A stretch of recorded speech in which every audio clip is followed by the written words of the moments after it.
credo sia uno step importante per il Veneto che deve dare risposte concrete anche all'economia e ai problemi sociali. È uno strumento, direi, per servire meglio i cittadini. Ecco, veniamo da 15 anni dove l'amministrazione Zaia ci lascia un Veneto che ha dimostrato di saper amministrare bene, con serietà, con rigore e con capacità.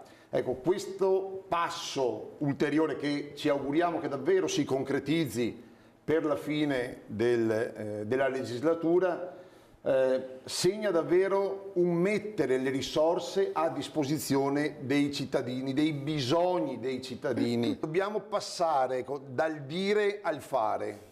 Dobbiamo arrivare alla concretezza. Ecco, questo credo sia il nostro obiettivo, anche come UDC, di portare concretezza nella politica, e anche rispetto all'intesa che c'è stata ieri, confidiamo che Stefani, avendo anche un'esperienza da parlamentare, possa davvero portare a un obiettivo importante, un obiettivo di conclusione di questi 17 anni. Chiediamo uno Stato che rispetti le comunità locali e che non imponga ma collabori. Ecco, in questo senso secondo me dobbiamo andare, cioè le risorse devono rimanere nei territori, perché sono i singoli amministratori poi che conoscono i territori